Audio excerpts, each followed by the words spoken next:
The Central Baltic program is making series of videos. This video is about general cost eligibility principles. When you implement your project, you have to follow these principles. That's the way to ensure that the program can reimburse the cost you report. We will now go through these principles one by one.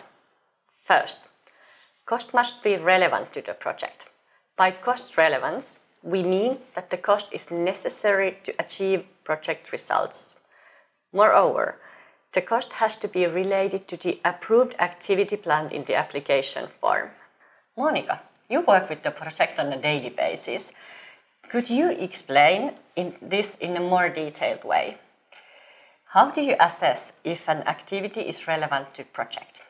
Actually, there are no simple and straightforward rules how in all cases to assess if cost and activity is relevant to project. The reason? It has to be assessed in the context of whole project application and on case-by-case basis. So, when you organize activity planned in the application form, then you plan a cost, or consider having a new activity for which Joint Secretariat contact person approval is needed. Always ask yourself if this activity or cost is essential and directly contributing to your project objectives. If you doubt, always ask contact person through the lead partner. Let's take several examples. University is a partner in a tourism project. As a rule, tourism project aims to create joint attraction and increase a number of visitors. Project partner is considering to have a scientific conference. In most cases, the conclusion would be that such activity is not essential and directly contributing to the project objectives. Therefore, all related costs would be considered as not relevant to the project. Another example. A project aims to create student companies.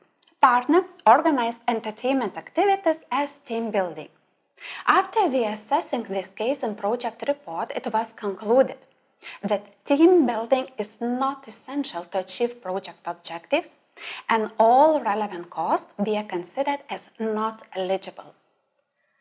This has also to do with sound financial management.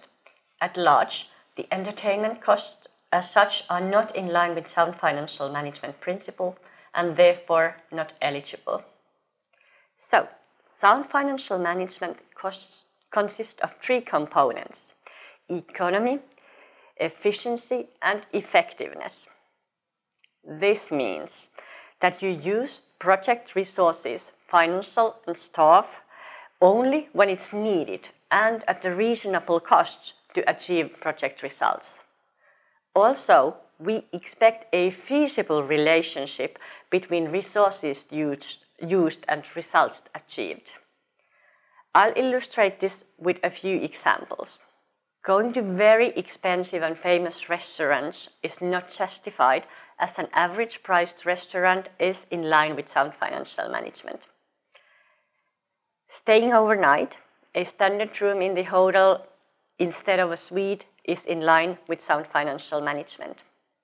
Traveling, for example, by ferry, business lounge cost is not eligible as economic class is in line with sound financial management.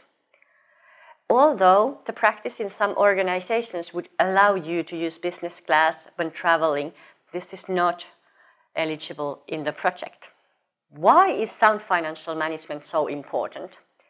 It's because you as project partners and we as a program are using taxpayers' money. Spending public funds requires the costs to be reasonable and justified. Spending public funds also brings forth the requirement that the cost must be free from conflict of interest. The conflict of interest is when a person cannot make an impartial and objective decision on purchase of goods and services due to family relations, economic or any other direct or indirect personal interest.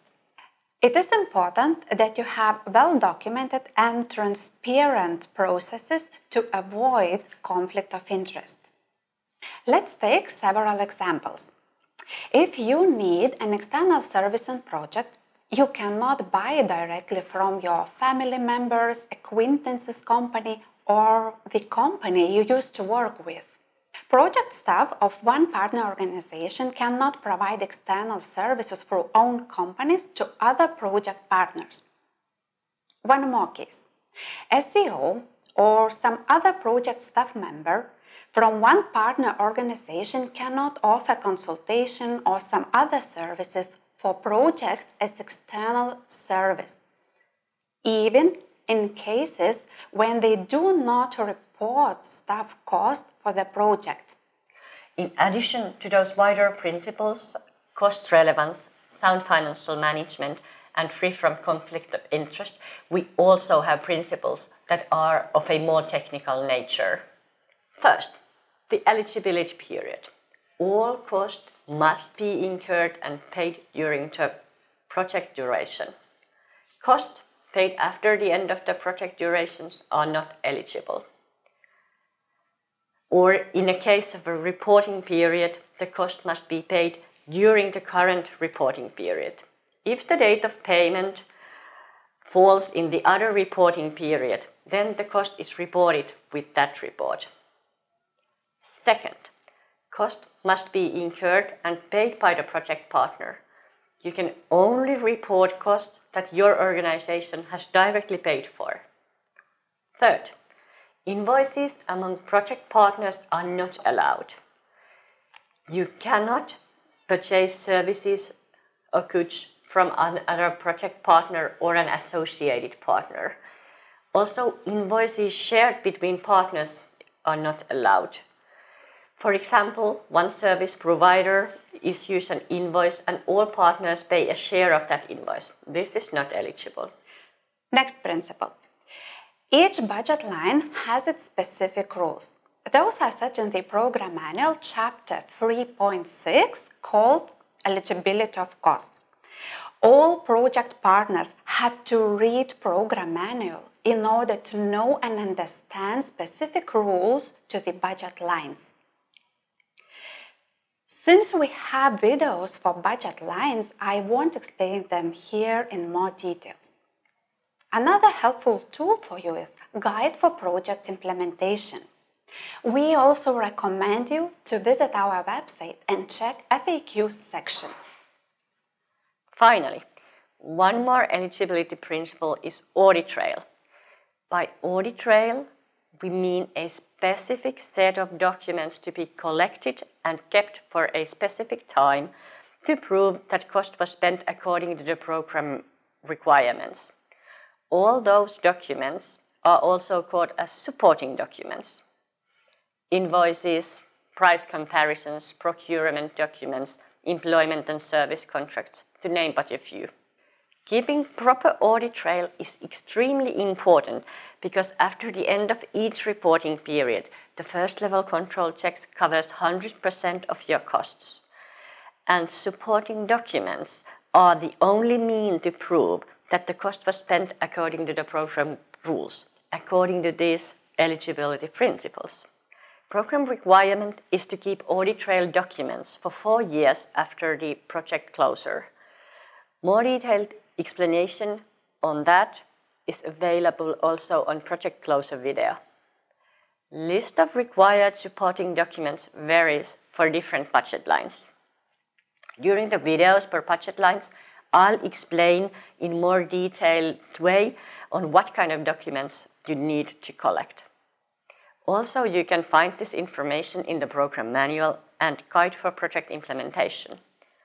Annex number 1 of the Implementation Guide is especially useful because it summarizes the audit trail requirements for each budget line.